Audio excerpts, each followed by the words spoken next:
We're back from a short break. Next up, we have from Transportation, Rural Operating Assistance Program. Thank you, Madam Chairman. Good evening, Commissioners. It's my pleasure tonight to come before you to seek a public hearing for our application to go for the Rural Operating Assistance Program. The total amount of this program that the state is offering to us is at $223,946. And the ROPE is a state-funded program funded for public transportation, and it's administered through the Department of Transportation, Public Transportation Division. This is part of the application process where we go through and ask for a public hearing for this. I do want to take an opportunity to kind of give you a little more information about what these funds are particularly set for.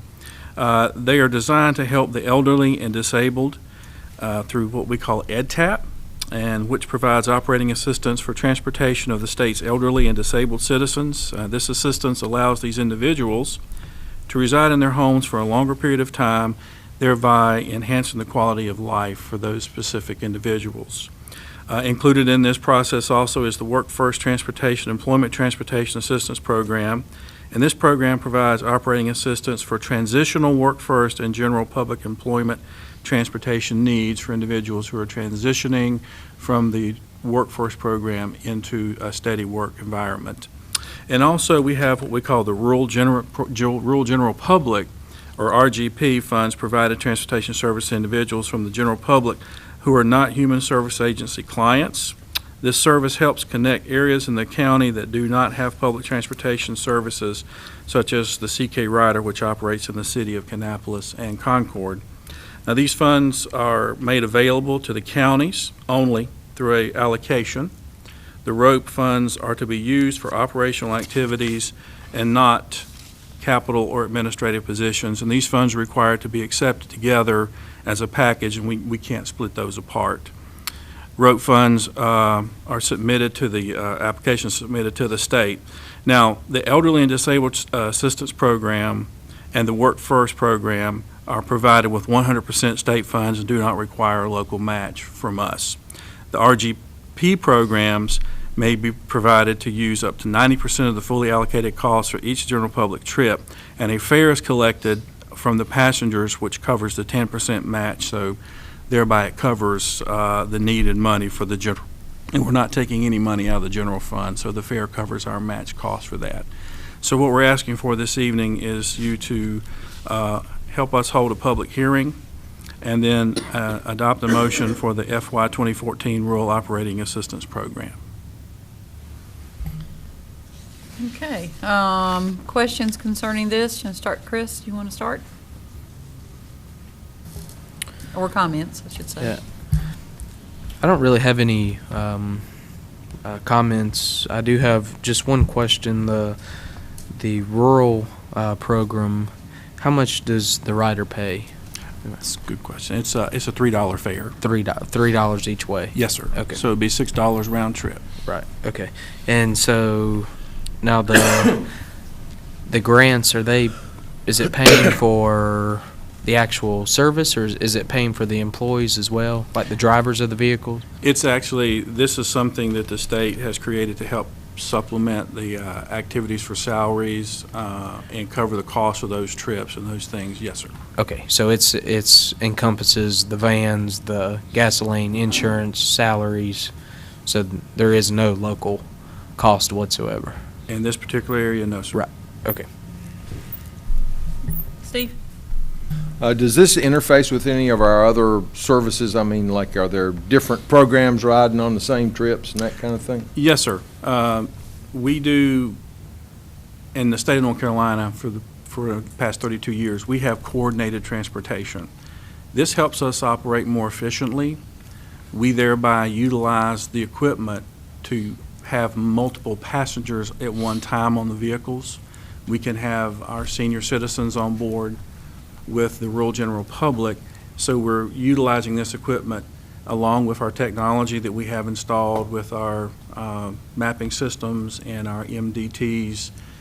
It helps us coordinate these trips along with our software program, and this really helps us utilize this equipment in a much efficient manner so we can get as many trips as possible in any given time.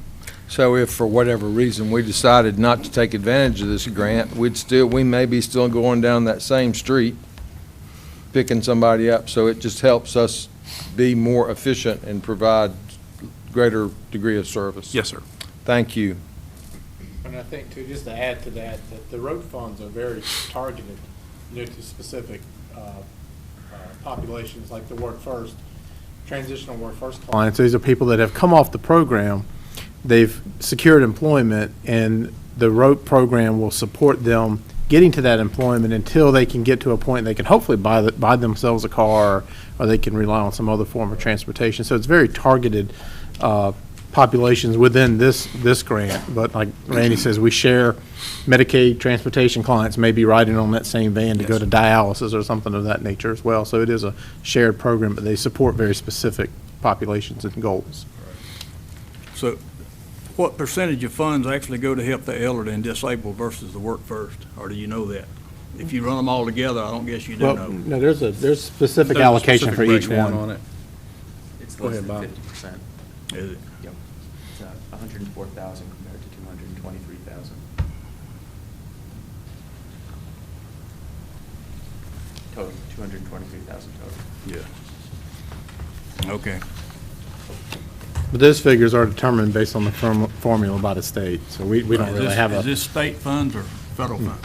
It's state the funds. state funds for road. Larry, anything else? Do you have any more? Okay, Jason? I was looking through your numbers. Is it $17 subsidized then for the RGP? That's the rural program. Is it a $17 subsidization of their ride? Thereabouts, it's $16 to $17, depending on some fuel cost, insurance costs, and things of that nature. Yes, sir. Is that per trip or round trip? That's per trip. So if they went out and came back, their ride would be subsidized about $34, Yes, sir. and they would only owe $3 for the round trip? Well, $6 for that. $6 for the round Yes, sir. trip. Okay, thank you. Mhm. Any other questions? Okay, and this does require a public hearing? Yes, ma'am. At our meeting. Okay, Yes, ma'am. thank you all very much. Thank you. Okay, the next item, general services. Kyle's going to come back to talk about the old jail demolition, courthouse annex renovation, construction, and demolition bid award. And we have a number of people in the audience, I think, who are here for this particular item. Happy to welcome our district attorney and assistant district attorney and the judge. I don't know if I've missed anybody, but thank you all. It's nice to see you here tonight. Kyle? Good evening. The architect is also here, and I'll bring him up as needed for questions.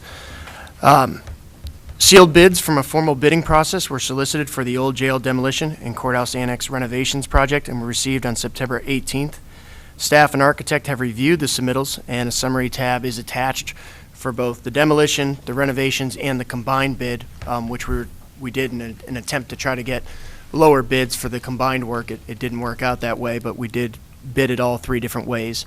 The requested action in front of the board is a motion to approve the bid award and authorize the county manager to execute the contract between Cabarrus County and D.H. Griffin for the demolition services of the 1986 portion jail for $117,000 plus contingency, and also an agreement between Cabarrus County and Lyles Construction for the parking lot and courthouse annex renovations for $1,551,430 plus contingency, subject to review and revision by the county attorney.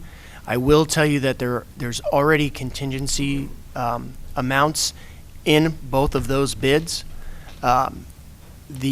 The one that's in the demolition is fine. We will not need to add any contingency to that. There is $50,000 in the renovations fee, so that fee of $1.5 million, that also includes a $50,000 contingency fee. I would want to put more of a contingency amount in the actual contract when we went through, just out of some fear of some unknowns that we might hit with some utilities or some things in the parking lots. But we are well under budget for the actual entire CIP process. As you know, a lot of this project stems from one, demolishing an old building that we have and two is the growth of the court system. And obviously, we have a statute requiring us to provide space for certain employees, files, things like that. And we've just outgrown the current courthouse that sits at about 72,000 square feet. And looking at what we're doing, we've got a building that has a useful life. It still has 15 to 20 years in terms of structural. I make it very important that I say that, in terms of structural. And by adding this space and moving actual file storage out of the courthouse and cleaning up spaces that was used by the old sheriff's department that are now across the street, we're looking at anywhere from a 22% to 25% increase in current court's square footage opened up by that. Now, the renovations that are planned in that area are only being done for file storage and for guardian ad litem, which we would move out of our Parks and Recs building. But there would be space that in the future could be renovated to house probation, clerk of courts, and in addition, some of the areas we would move out of in the courthouse would be able to be created for space for the district attorney's office and also other court-related instances. I believe probably client and attorney rooms, perhaps another jury assembly room, which is why all these people are here to speak for the needs of that. So there was a courthouse expansion study done in 2009. This board commissioned it, and we paid about $145,000 for it. That went through what the needs and what the growth were in the state's court systems and things we needed to be looking at and what the estimated cost of a new courthouse would be, where we would build it, how we would stage it. Those are a lot of unknowns, and obviously now I'm looking to get the most use out of the buildings we currently have without putting a new one down there. That is the reason for the renovations of the courthouse, which will be called the Courthouse Annex instead of the old Sheriff's Department. Okay, Jason, I'm going to start with you. Mr. Billiford, first, thank you very much for trying to get the most out of this building. I appreciate that. I think the taxpayers appreciate that. My only concern, I had a hard time figuring out exactly what was going on. I was looking at your pictures on page 4-6, and it really doesn't show a rendering of the completed project, and I'm not sure that's what that was meant to show. I really wasn't sure what that was meant to show, if we can get to 4-6. My only concern as we look to that is we've got a lot, well, the jail is significantly empty still, and the day that we finish renovations or building a project, we start to see depreciation on it and maintenance obligations start to come up and things like that. And I am concerned that we are going to renovate this facility and still have a good portion of it not be full. I don't know what the numbers are on it. And we're going to start incurring those maintenance costs.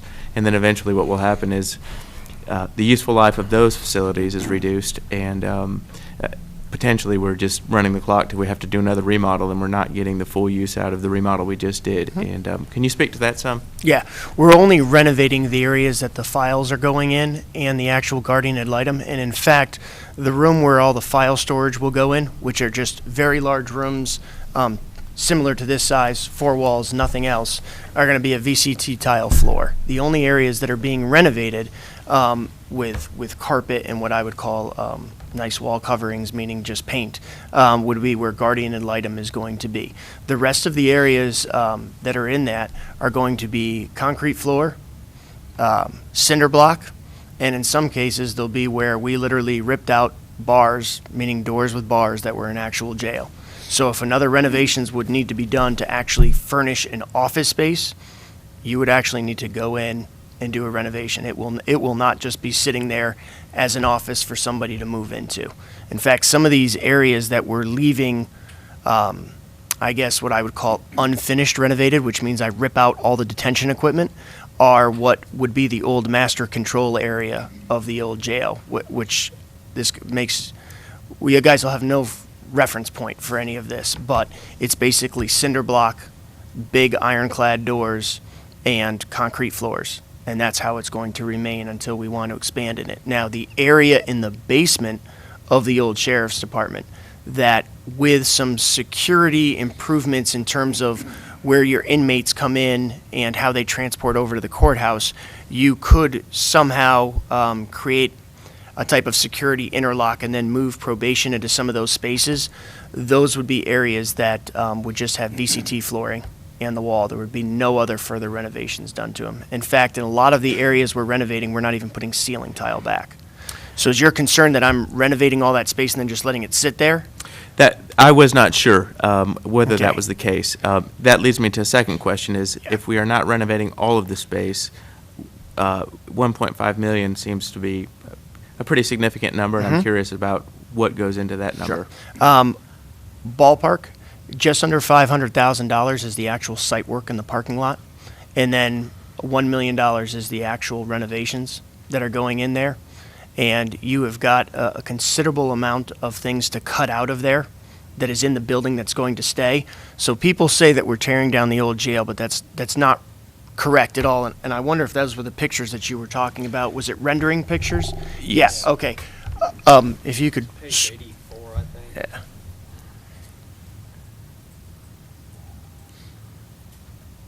There it is. Okay, if you'd go back one for me, Megan, for a second, please.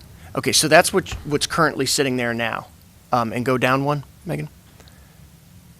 This is what we're proposing. That's the 1986 portion of the jail. That it's actually called the jail annex, one of our many jail annexes, but that was the first one that we had. That's what we're looking at removing. Can you go down one more, please? That is what would happen if you tried to remove the entire old sheriff's department.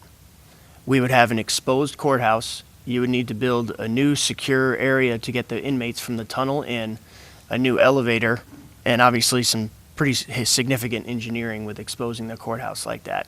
So if you were to take the entire thing down, so the 1971 Sheriff's Department and the 1986 jail, you'd probably, in our architects and my estimation, looking at $1 million to take all that down, to have to go back and build all that.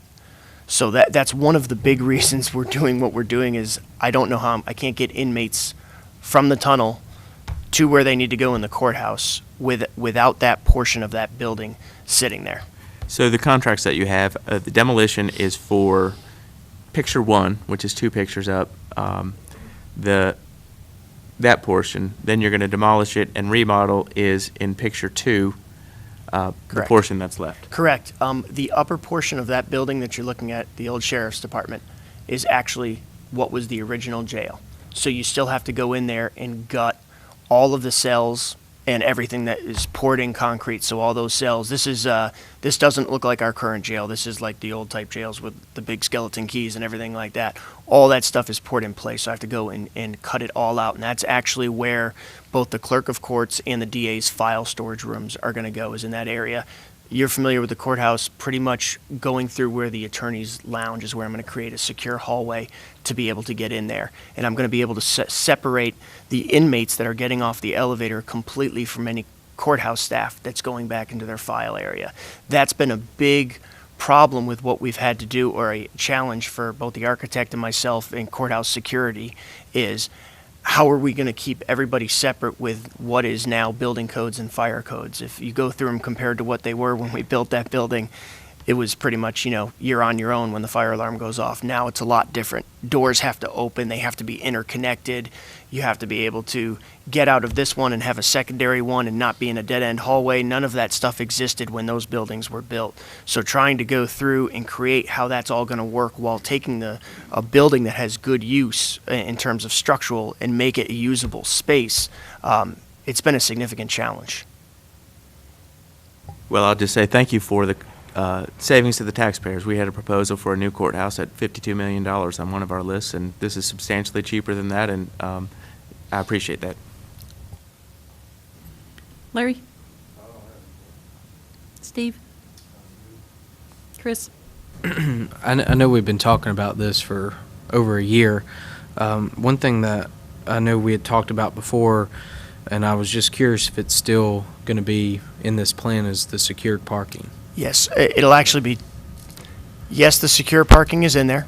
Well, Okay. Yes, the inner secure Yeah. parking, because I know we've gone through this, and the one decision I need from the board, which the last time that I was spoken to, there was different board members. It was on April of 2012 that in April 2012, I was given the instruction to go ahead and open that lot, the outer lot, to the public after 5 p.m. each day. And then obviously at 6 a.m., the parking arms close. And then on the weekends, so after 5 till Monday morning around 6 a.m., those would be open to the public. That was the guidance that I was given. And keep in mind that there's some things my staff has to do, because you don't want to pay somebody to go out and open up a parking arm. So I need to link those to certain computerized systems so we can control it, meaning so it's on a timer. So that's what one question I did have for the board is you wanted that open to downtown parking. I don't see a problem with trying that for a while. If it's, obviously after, if it's 6 p.m. or, whatever that is during the week, and then open on the weekends, I'm not opposed to trying that to see how it works. Now, there still will be the secured parking Yes. that no one will have access to other than. Correct. The Right. DA's staff, the judge's staff, Right. and I believe there was 2 other entities I had to Right. fit in there Okay. because of space requirements, Right. will not be affected by anything we're discussing. And in fact, one of the asterisks I put on that is the state. So our probation system, all those state cars, which they used to all be white, now they're all different colors, but the ones that you guys see in there at night currently, a lot of those would remain there throughout the weekend. So even if it was open to the public, the spot would be Still taken up all the time by a state car. Right. But I still did feel that it was going to add, along with what we did at County Parking Lot number 5, we were going to be looking at a good 40 to 50 spaces that we've added in the past year and a half to downtown that would help the downtown businesses most likely. Now, the parking lot that will just have a gate arm for, I guess, courthouse staff. Will they have assigned parking spaces, or will the? Yes. Okay, so if Yeah. someone's there past 6 a.m., someone pulls in, somebody's in their Okay. space, then you know. So currently how it works now is I Okay. get a phone call that says they're in my spot, and I say, Right. which one? And they say number 47. Okay. And I immediately get out here and pull the license plate and figure out who it is. Now, getting a tow truck or a wrecker into that new parking lot is going to prove to be a little bit challenging. So I go with a type of warning system. I put a note on the windshield Right. and kind of start with that, and then list the ordinance and say, we have the right to do this. I try to usually start with that and then work my way up. Right, okay. Well, I'm not opposed to trying it for a while to see how it works. Okay. Obviously, if there's a lot of problems, then, we can revisit. Do you have any other questions? That's it, yeah. Steve, how do you feel about opening up spaces after hours? I'm very much in favor of that. I think it will be a benefit to downtown, a benefit to the historic courthouse and the Davis Theater when they have weekend events. It'll help me when I go to the Whataburger on Saturday. And I have received some of those notes here in the county employee parking as well, so I can handle that too. Give me a license plate, I won't put them on there anymore. Larry? I think you should let it be used on the nights and weekends. Jason? I think as much access as we can give the people of Cabarrus County to their property, I'm in favor of. All right, so I think you got your Got answer my on that answer. one, right? Thank you. Okay. Any other questions? Roxanne, any of you want to add anything? Sounds like everything's going okay, but Yeah, I'll just say, since we've been you have to here get so up on the long, microphone though, so we can. I just want to say thank you, because I know at the last meeting, we spent a lot of time talking about safety issues, and they are real. And I won't take very much time, but I did share this article with Kyle, because a short time after, if you wouldn't mind just passing that over, a short time after we had the initial meeting, Commissioner White had several questions about why we needed this secured area, and it wasn't long thereafter that an assistant district attorney in Texas was gunned down on his way into the courtroom. And when I shared this article with Kyle, just the day before, I had been alerted by the State Bureau of Investigation that they had information from an inmate that there was a hit put out on me, which isn't all that unusual. It happens, so I'm thankful that you take this seriously and that you're willing to protect those that protect our citizens, because it is a true safety concern, and we don't want to be the next headline. So thank you. We definitely do not want you to be in that kind of a headline. You're That's exactly right. right. So, okay, thank you very much. Thank you. And thank you. Thank you. The next item that we have, Kelly Sifford, revision of reinspection fees. Good evening. We wanted to bring forward to you a proposal on the revision of our reinspection fee cost. Currently, we are the lowest in the region on that. We have experienced a significant increase in Kelly. re-inspections. Kelly, excuse me, what is a reinspection fee? Sorry. When we go out to a site to do a building inspection, if it fails, we have to come back, obviously, and we have to come back as many times as it fails. When we get there, we like for the job generally to be completed. We have experienced an increase in getting on a job site and the job is not complete or even not near it or not even started in some cases. We occasionally get locked out of sites, not intentionally usually, but sometimes they didn't provide us with the right instructions to get in for a number of reasons. Obviously, there's some security issues and things like that. We work with people when they provide us that information so that we can get in and contact whoever we need to contact before we get there to get in. And occasionally we're called out to re-inspect, and we get there and the corrections have not been made to the items that we had already cited. So those are the things that we get called back for re-inspections on. These are obviously costly to us because we charge an inspection fee and then we go back as many times as it takes to complete the job. We have this $50 fee, which has been used in the cases, like I mentioned, pretty much when either the job is not complete, not ready for inspection, and they should have known that it was not ready for inspection, when we can't get in, or if the items are not fixed that we had already previously cited in an inspection. $50 is currently our fee for that. We're proposing going to $100 for the first re-inspection and $125 for each re-inspection. This is mainly to be a deterrent. This is obviously not collecting any large amount of fees, but we have, just to kind of frame it for you, last year we did 465 callback fees the entire year. This first quarter we have done 249 already.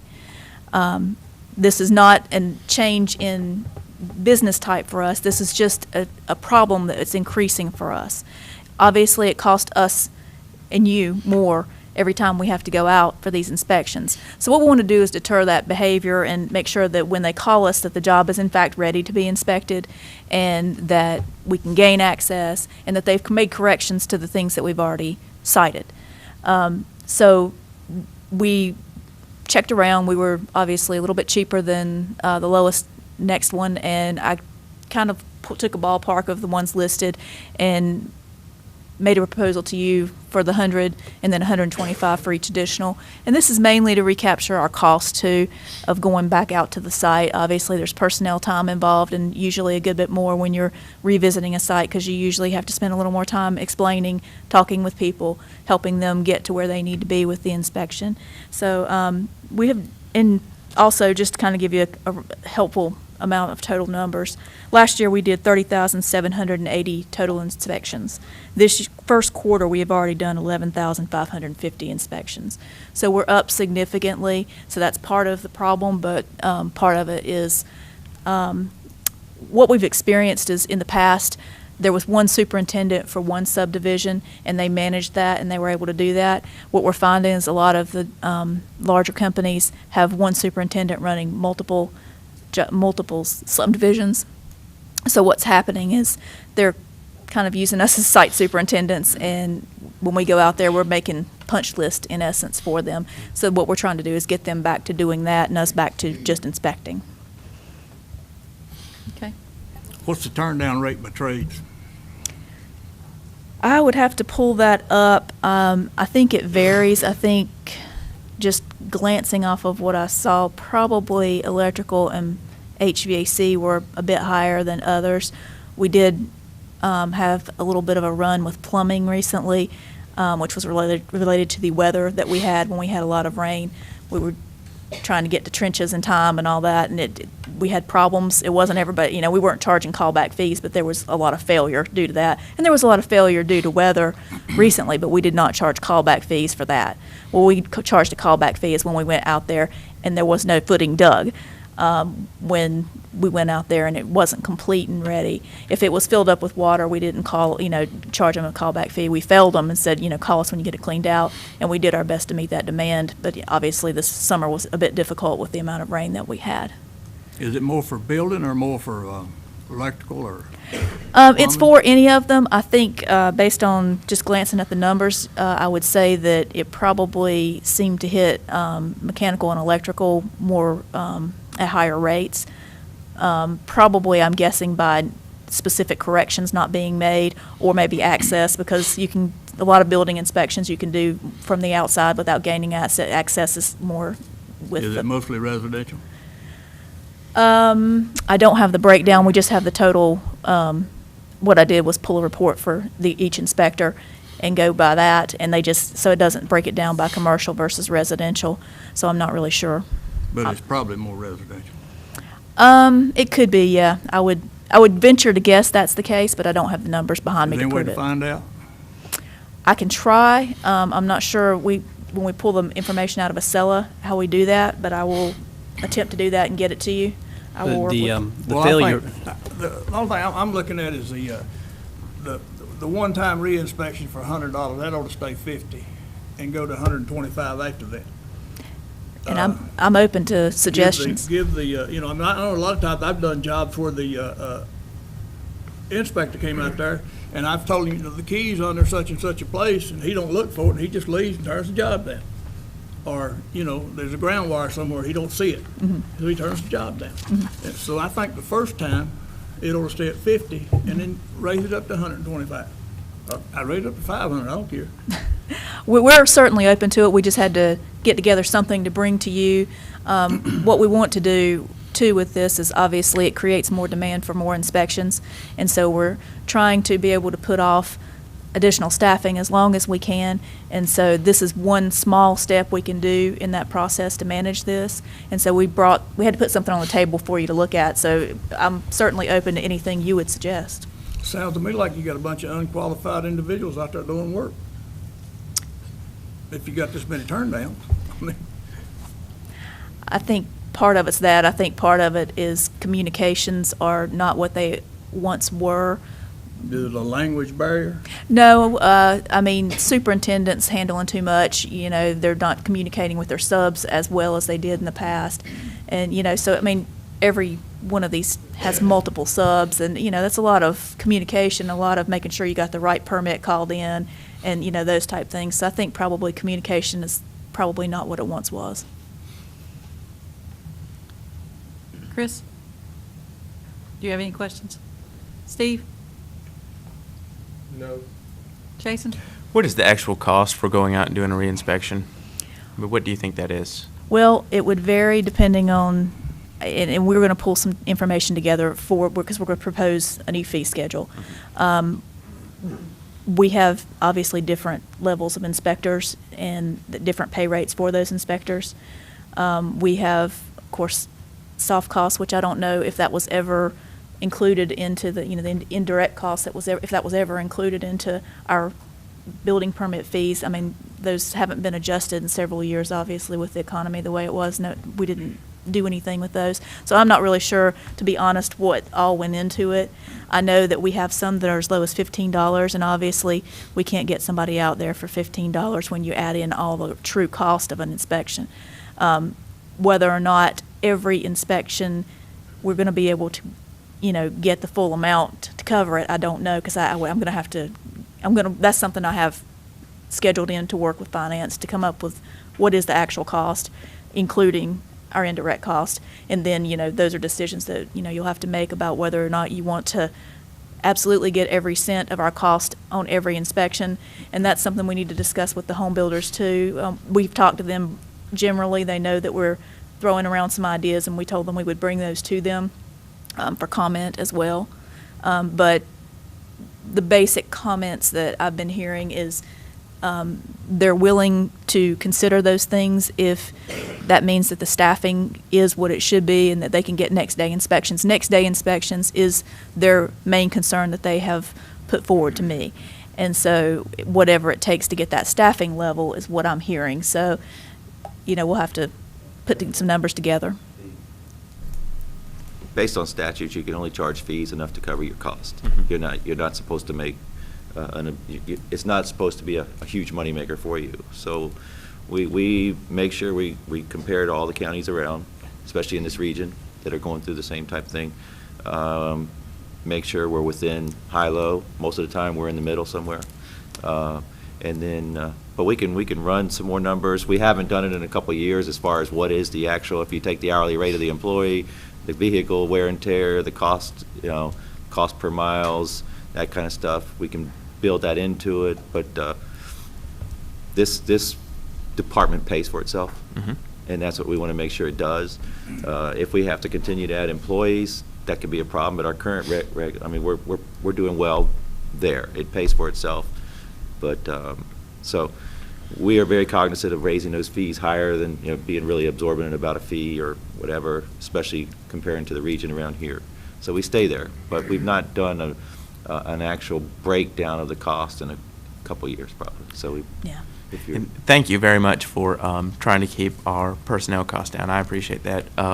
The one thing I noticed was the $125 fee for the second penalty fee was greater than any other one. It looks like the greatest in the range is from $52.50 to $121.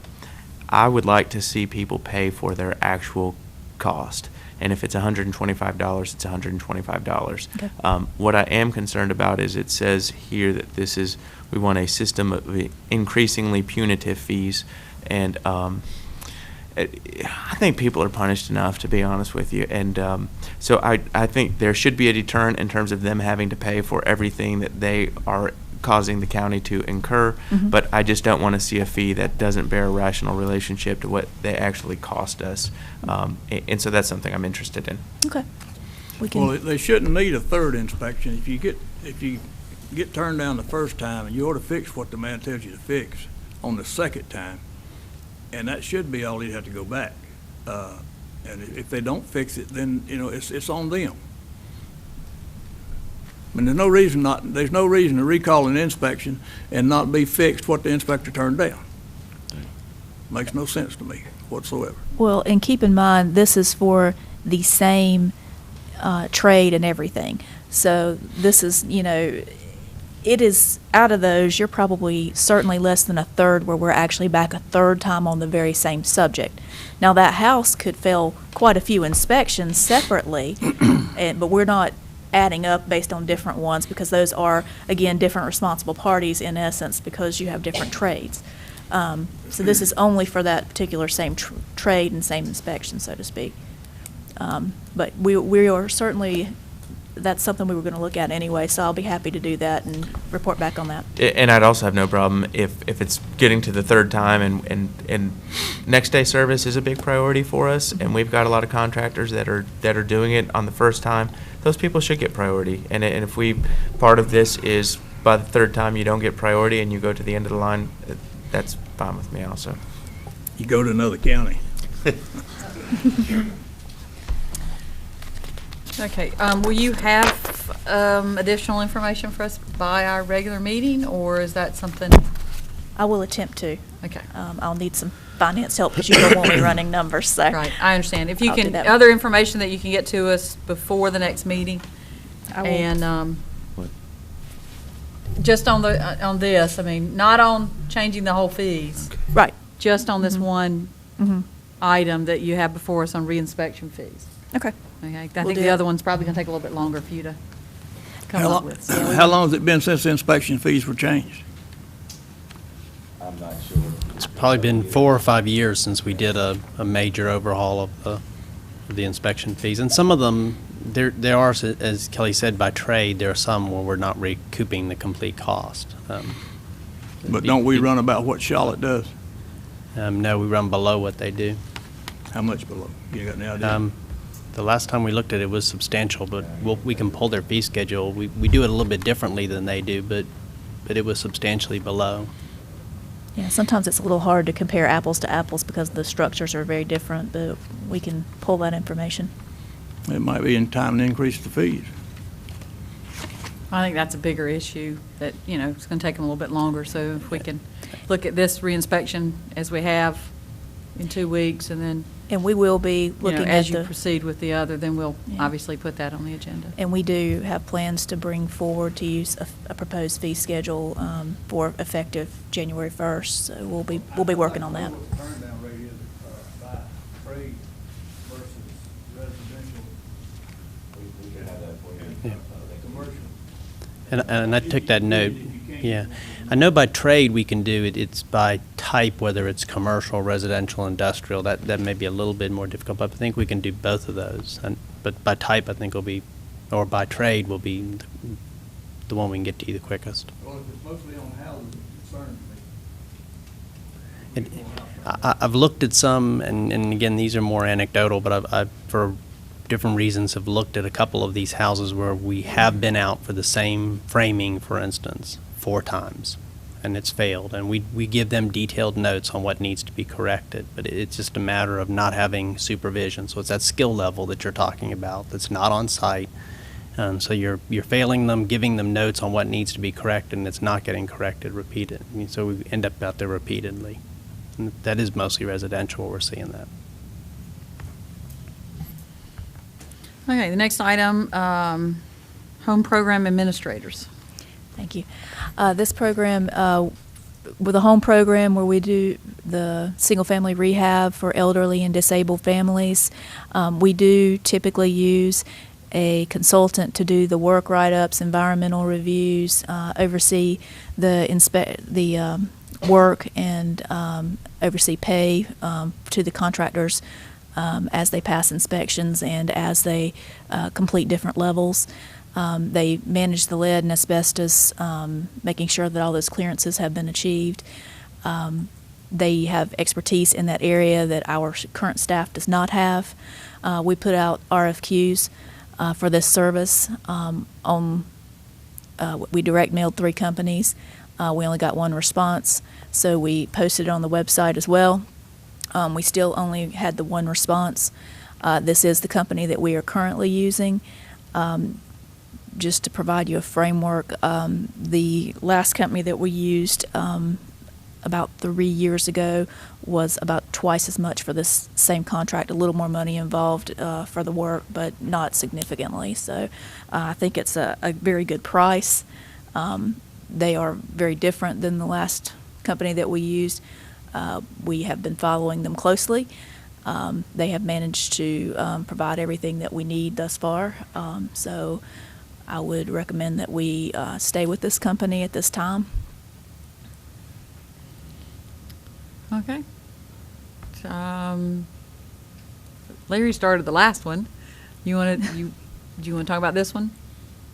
Or do you have any questions on this I one? don't have no problem with the program. It's actually to help senior citizens, more so than anything else. Yes, we focus and give priority to senior citizens and disabled persons and families. And then after that, if there are others who are eligible and we have funding, we'll address those families. $97,000 full amount. I'm sorry? Is the $97,000 full amount money you get? Yes, for this year it is. It varies. For years, we got around $125,000, and then the program got cut. So we're getting about $97,000 this year. Probably what you're looking at is maybe 2 houses with total cost in there, maybe a split one between 2 years. So 1 to 2 houses under that. Got houses already leading the work. We do have several applications in various points in the process. It does take a while to get people qualified, get through title searches, address any issues they may have. I will say this is a program that I have not heard anything about the reimbursement for.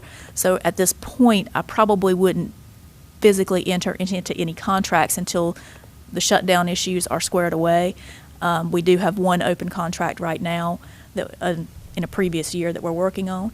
But yeah, I think, as far as that goes, we would just kind of hold off and wait to make sure everything was cleared up before we enter in any more contracts. Steve? No question. Chris? Jason? My recollection was that last year we did not pay out all of this contract. Is that right? That's correct. We're only billed for what they actually do. Okay. We did experience a slowdown. We have started getting some applications again, and we had some applications, but we couldn't find anybody that was qualified for a while. So one of the things that we've started getting some applications in for some people that appear to be qualified. Of course, you just have to get all the way through the title searches and all that. So like I said, it is a long process. And some of them have some different legal issues that they need to straighten out prior to us being able to do the work. But we are starting to, I think, get more qualified people back in. So this current contract with Hobbs is for a maximum of $15,000, is that right? Correct. Okay, thank you. Okay. Any other questions, comments? Thank you. The next item we have Dennis Testerman. And it's always a pleasure to have members of the Porter family here with us. Dennis? Thank you very much. I'd like to begin by introducing our new Resource Conservation Coordinator, Sarah Piper, sitting to my left, and who you've not seen before, I don't think. And then to her left, Vicki Porter, who is our Vice Chair of our Conservation District Board, and her husband, Tommy, who happens to also be an Associate Supervisor on our board. Vicki is also currently serving as the chair of the Soil and Water Conservation Commission in the Department of Agriculture, which is our rulemaking body, and is getting more acquainted with conservation easements than she probably ever hoped to. And I think it might be good if she'd just say a few words in general introduction to conservation easements and their place in Cabarrus County with what we're doing. Madam Chairman and Commissioners, thank you for being patient, and I appreciate your time tonight. And Dennis is correct. Easements are becoming a much more difficult process than we once thought, and we are facing some issues in Raleigh with some easements across the state, and part of it is that easements have been around now long enough to see the second generation now living them out. And I have always said that anytime we do an easement, it needs to be a family conversation. Easements have a wonderful place, provided everyone in the family and the ones that hold the easement are on the same page.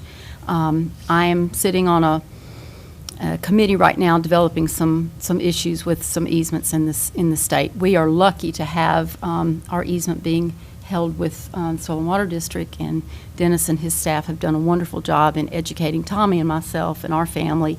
And it's taken a lot of years for us to come to this place, and we're quite excited. Easements are a great way for us to preserve farmland in our county. And as you all know, agriculture is the #1 industry in the state, and so we, as Cabarrus County residents, want to stay on that radar. It's a proud place that Tommy and I and our family are, and I'm proud to serve in Raleigh and be a part of this county that is still strong in agriculture. On the good side, when we talk about budgetary issues, as we all know, farmland that is preserved is typically farmland, well, it will be farmland that is taken out of development process. So the cost of county services is greatly diminished as it would be in development. And I put it plainly for myself because, as you all that know me, I'm a very straight shooter, I'm a plain thinker. Tommy and I educated 3 children on our farm, and we have 600 acres that could have been developed into many, many homes, which would have required many schools and facilities. And so that is the way I look at it in plain terminology. When we can preserve land, it does a great win-win situation. It puts agriculture where it needs to be in every county.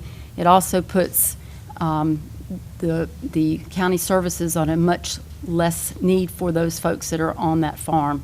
We also know the value of open space and farmland to all of our health and well-being. And so I appreciate being able to sit here today and allow you all to listen to Dennis and his proposal. And thank you again for welcoming Tommy and I on this issue. Thank you.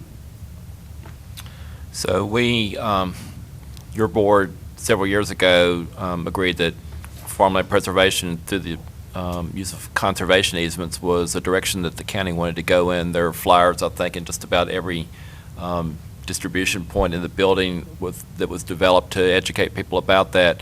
So we're now in our second round of conservation easements that we are purchasing the development rights. Some have been donated.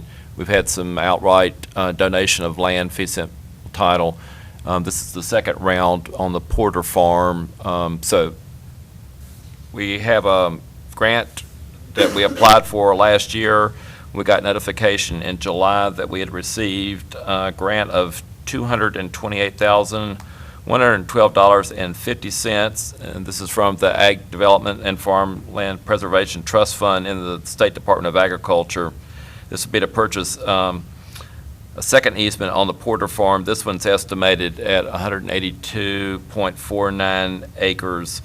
We intend, as we did with the last grant that we got, to apply for matching federal funds.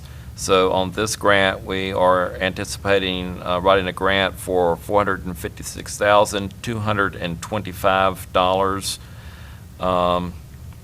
That grant program, that'll be coming up any time now. So we'll be working on that over the next couple of months. And then the next cycle for the state Farmland Preservation Trust Fund is coming up. The grants will be due sometime mid-December. So we wanted to go ahead and look at the whole package with you this evening in anticipation of writing yet another grant to the state and continuing this, getting the state money and then going after the federal matching funds.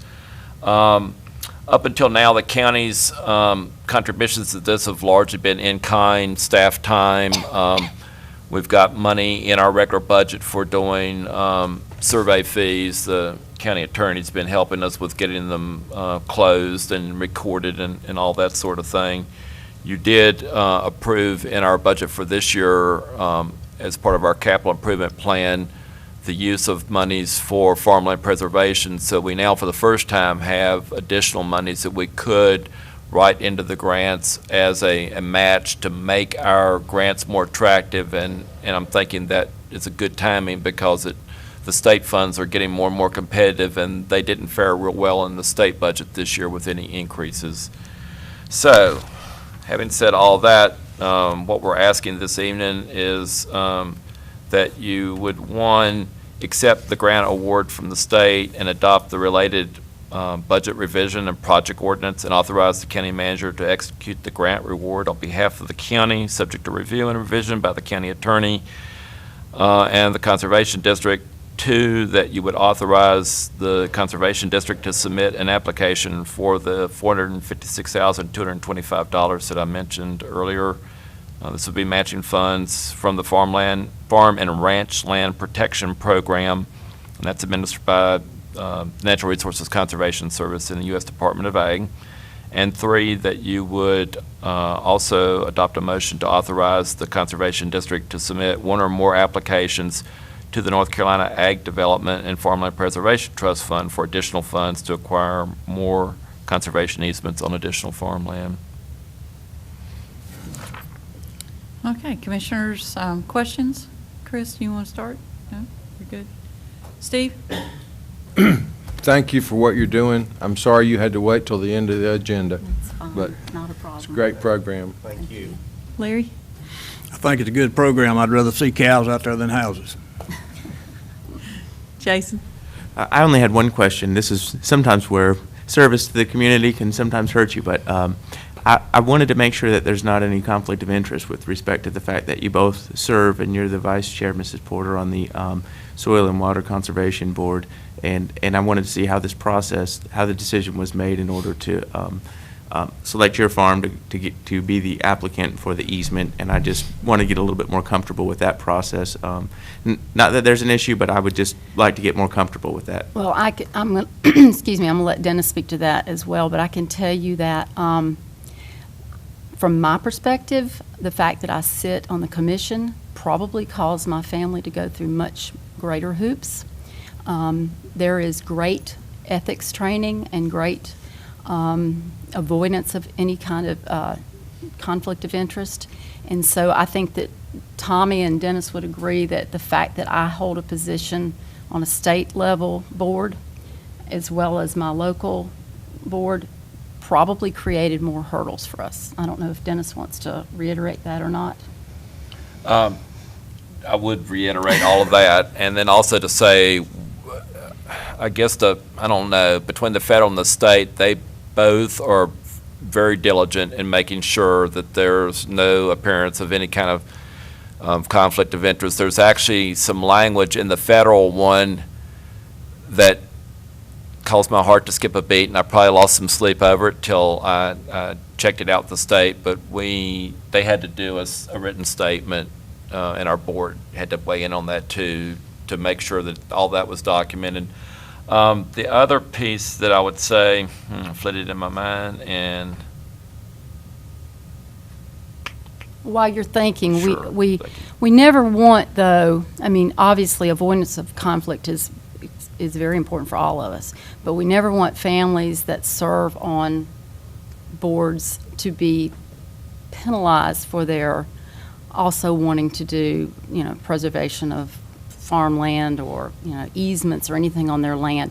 So Tommy and I would have stepped away from many of my positions to do this. This is something that Tommy and I have strongly wanted to do for years, and our children are committed and passionate about this. But that being said, my interview process entailed sitting down with some folks on a federal and state level too, to make sure that there was no, rubbing elbows with the wrong people. And I can assure you that the strength of the program is in that too. Certainly service is a double-edged sword, right? I mean, because this is something that you're passionate about, and yet, since you sit on the board of this additional issue. So are there any other, did the Soil and Water Conservation District in Cabarrus County make a recommendation for this grant to go up to the state and to the federal government? we actually made the grant application. We were the applicants.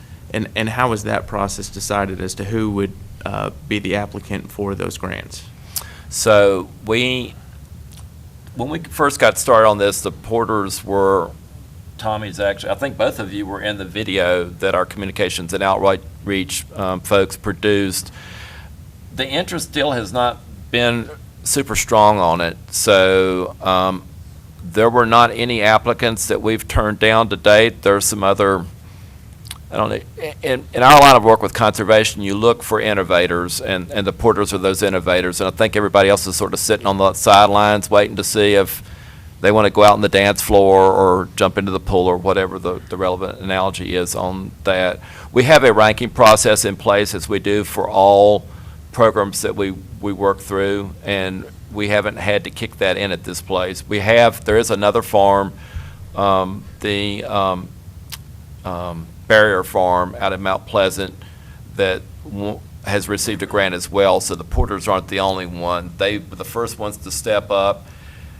Once they've got their foot in the door, the state criteria seem to want to focus on that farm and go ahead and get the whole farm under protection, but they can't do it all at once because of limited funds. So the porters got their foot in the door, and so we just keep adding some in each cycle as we have opportunity to do that. But they're not the only farm. There was another farm. Two other points that I would mention.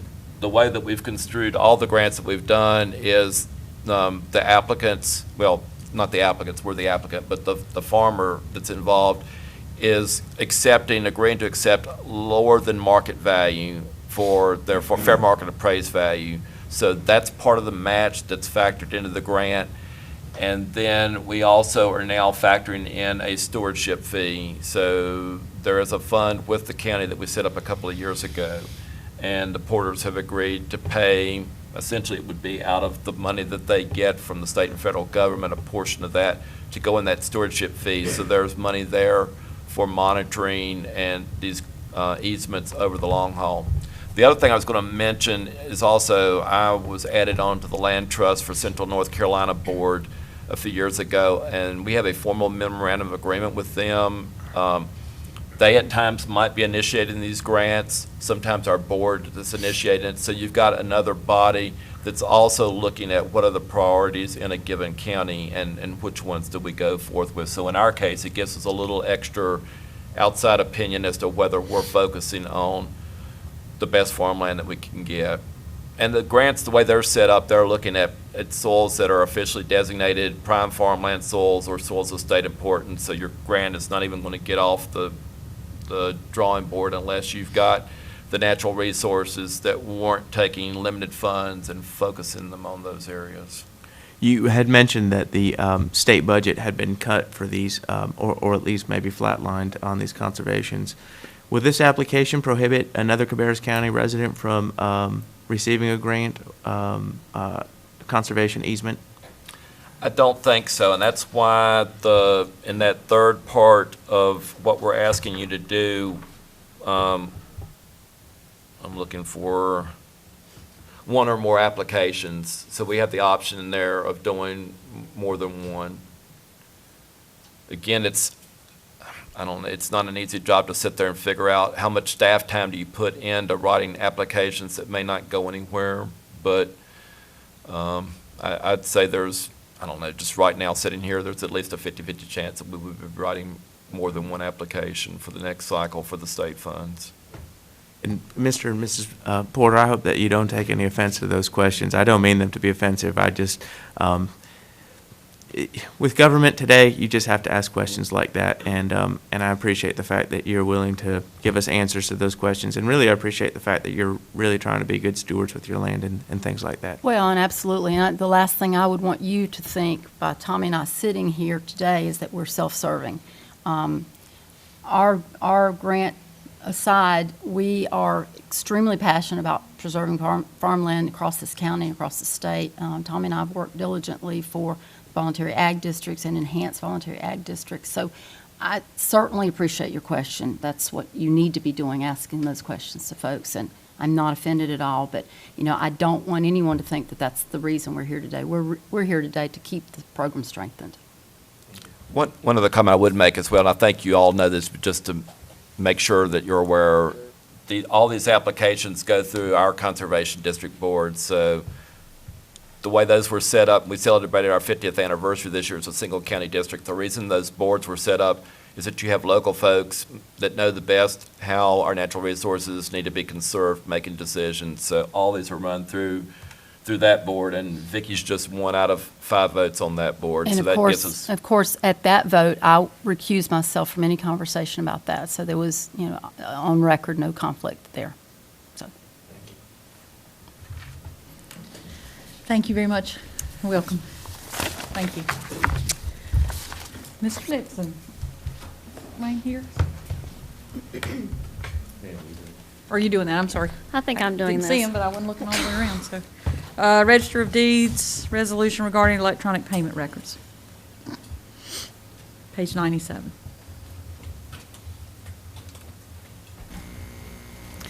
Okay, Wayne and I have had discussions on this, and he has gone through working with, can't think of the gentleman's name that we worked closely with during the Register of Deeds process to put Wayne into office, but during the conferences, they had conversations about the electronic storage of records versus having paper copies. There are a considerable number of counties that are out there doing this, but Wayne wanted to point out that he was only wanting to do the paperless transactions for land records. He was not doing it for birth certificates and marriage certificates. In their budget this year, we actually had placed in there to replace or add additional shelving within that department because they are down to a space where they may have enough room to put the remainder of the books through this year and probably could have gone through about February of next year. And I believe he had a conversation with the individuals who utilize the room and actually come in and look at the paper copies and have had discussions with them about this conversion to electronic format. And they are understanding of moving to that process. But in doing so, this will substantially cut down on the paper products that they're using down there, the books that they're having to purchase, the actual having to purchase the additional shelving. So I guess he's moving more towards a more electronic process down there. He's also added this year a kiosk for marriage so that the individuals can come into the office and actually go onto the kiosk and type in information to get a marriage certificate. So he's made a couple of good positive changes down there. And this was one more that seemed budgetary-wise to make the most sense in getting some of those costs reduced for something that very, very few people are actually utilizing now. May I add a comment to that? Wayne had talked to me about this when he was originally proposing it, and that individual is Professor Charles Zipzak of the School of Government in Chapel Hill. And he's the resident expert on the Register of Deeds office in North Carolina. So Wayne had checked with him, and if you look under Chapter 161, it's allowed by the general statutes, and it does seem to be the trend statewide. But this will not apply to the indexes. They will still be in paper form. So it'll just be the actual recorded documents, exclusive of marriage certificates and birth certificates and the like. Okay. Questions? Jason? Do you have any questions? No questions. Steve? No. Chris? My question would be redundancy. Currently, we have the files on our system, and we also have them on the Logan software system that the Register of Deeds software uses. But our system would be the main documentation that we keep on record and on file. But it would also be on the other system, so that in the event there was any type of technology problem, we would have a second version somewhere for redundancy. Correct. That would be my only concern. Similar concern would be if there was a fire and paper copies burned. I'm just saying, we want to make sure that there's redundancy so Right, that there and isn't a problem. numerous departments have gone electronically, even in finance, the accounts payable checks and things like that, and payroll are kept electronically, and the backup systems that are kept here within Cabarrus County for this building are also stored within Kannapolis and Kannapolis Human Services Facility, so they're back and forth, vice versa, so that's how we handle part of our redundancy in case, well, both buildings burn down. I'm not exactly sure what will happen, but at this point, with the two different buildings, we should be secure as far as that redundancy is concerned. I just want to make sure that was in the same, different type documents, but that the same procedure was in place. Okay. Commissioners, the next thing that we have, we're getting towards the end. Approval of the regular meeting agenda. So if you'll look at that, based on what we've done so far, look in section F, the consent agenda. 1, 2, and 4, we would move to November. Is that correct? And 7, we would move to new business number 2.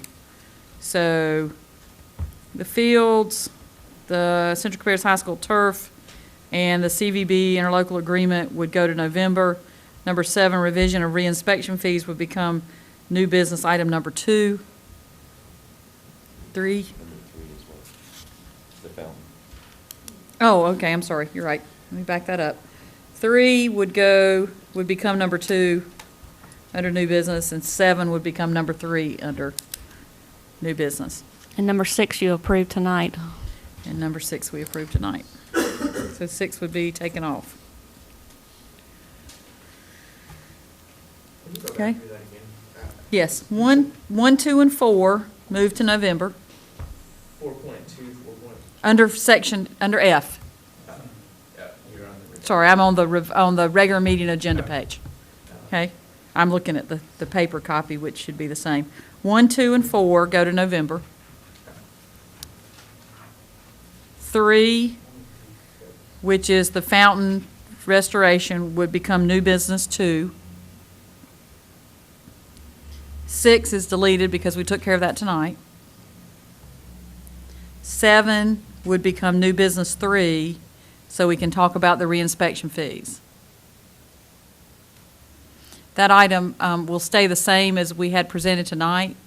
So what I would say that, Commissioner Burge, since you were, you're personally aware, I guess, of inspections, or any other commissioner, if there's some proposal other than what was presented tonight, then you would make that change at the meeting when the motion's made.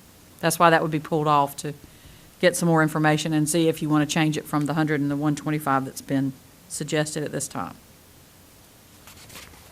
Okay, has everybody got those? I would like Yes. to add a C8 under recognitions and presentations for the historic Cabarrus. They want to make a small little presentation About, about, what are they going to present about? well, about the old historic courthouse, just a short little thank you Is it for a that. video or PowerPoint? No, just the executive director will come and Okay. make a few I just want to make sure statements. that Megan knows exactly Yeah. what we're expecting. I've put her in touch with the executive director. Okay, so that's just a historic Cabarrus presentation, is what you said. Okay.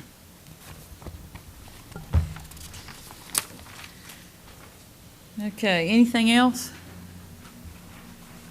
If not, I would accept a motion that we approve the regular meeting agenda with those changes. We have a motion and we have a second. All those in favor say aye. Aye. Any opposed? Okay, we do need a closed session tonight? Okay, so at this time, we need a motion to go into closed session.